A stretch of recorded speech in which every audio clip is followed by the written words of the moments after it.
আসসালামু আলাইকুম রহমতুল্লাহ। জাতীয় সংসদ নির্বাচন 2026, এই নির্বাচন দীর্ঘদিন পরে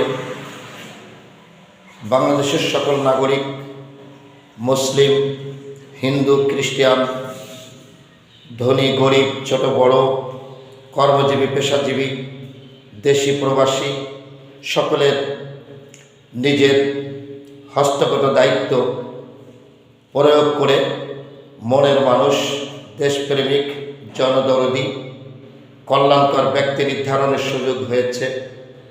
মানুষ ভোটাধিকার প্রয়োগের পথ বঞ্চিত হওয়ার পর থেকে ভুলেই গিয়েছিল আর কখনো ভোট দেওয়ার অধিকার ফিরে আসবে কিনা।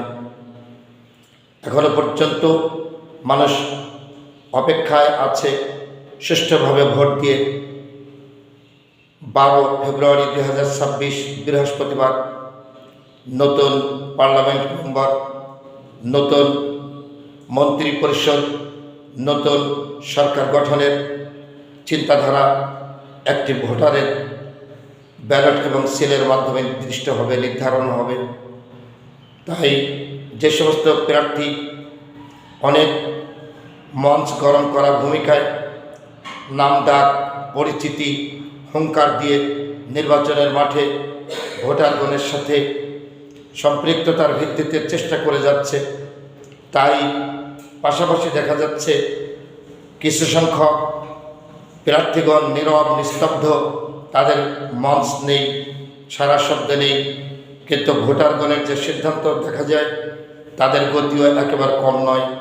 নীরবেই হয়তোবা অনেক কিছু পাল্টে যাবে একজন ভোটারের সিলের মাধ্যমে। এটাও এবার একটা নতুন চমক আসতে পারে যে ভোটারগণের সিদ্ধান্তটা এত গভীর, এত নিবৃত, এত নীরব, নিস্তব্ধ, কিন্তু গতিবিধিটা ব্যতিক্রম। অনেক নামি দামি প্রার্থীও মিস করতে পারে, অনেক নীরব, সহজ সরল সভ্য প্রার্থী সুকৌশল গোপনে বিজয়ী হওয়ার সম্ভাবনাও দেখা যাচ্ছে 2026-এর ত্রয়োদশ জাতীয় সংসদ নির্বাচনে।